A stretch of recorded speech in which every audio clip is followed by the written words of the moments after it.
বন্ধুরা, team India দ্বিতীয় দিনে জিতল বাংলাদেশের বিরুদ্ধে প্রথম টেস্ট ম্যাচ।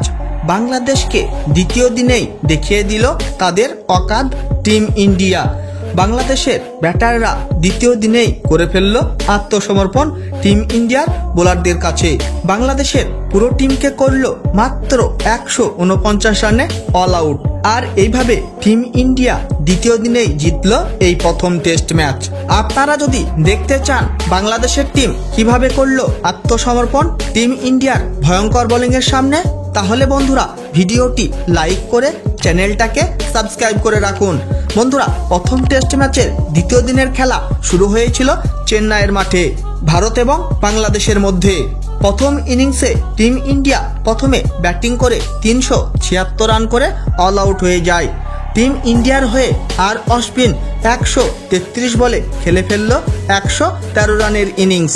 আর সেখানে রবীন্দ্র জাদেজা খেলে ফেলল 124 বলে 86 রানের ইনিংস।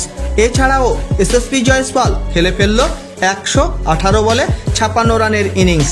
বাংলাদেশের হয়ে প্রথম ইনিংসে হাসান মাহমুদ তুলে নেয় 83 রান দিয়ে 5 উইকেট। আর সেখানে তাসকিন আহমেদও তুলে নেয় 55 রান দিয়ে 3 উইকেট। তার জবাবে বাংলাদেশের টিম প্রথম ইনিংসে ব্যাটিং করতে এসে টিম ইন্ডিয়ার বোলারদের ভয়ঙ্কর বোলিংয়ের সামনে আত্মসমর্পণ করে ফেলল এবং বাংলাদেশের ব্যাটারদেরকে ক্রিজে দাঁড়াতেই দেয়নি টিম ইন্ডিয়ার বোলাররা। আর এইভাবে মাত্র 149 রানের মধ্যেই করল অল আউট টিম ইন্ডিয়ার বোলাররা বাংলাদেশের টিমকে। টিম ইন্ডিয়ার হয়ে প্রথম ইনিংসে জসপ্রীত বুমরা তুলে নেয় সব থেকে বেশি 50 রান দিয়ে 4 উইকেট। আর সেখানে মোহাম্মদ সিরাজ, আকাশদীপ এবং রবীন্দ্র জাদেজাও তুলে নেয় 2টি করে উইকেট। টিম ইন্ডিয়া দ্বিতীয় দিনের শেষে দ্বিতীয় ইনিংসে করে ফেলেছে 81 রান 3 উইকেট হারিয়ে।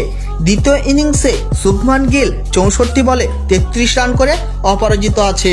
আর সেখানে ঋষভ পন্ত 13 বলে 12 রানের ইনিংস খেলে অপরাজিত আছে এবং টিম ইন্ডিয়া দ্বিতীয় দিনের শেষে 308 রানে এগিয়ে আছে।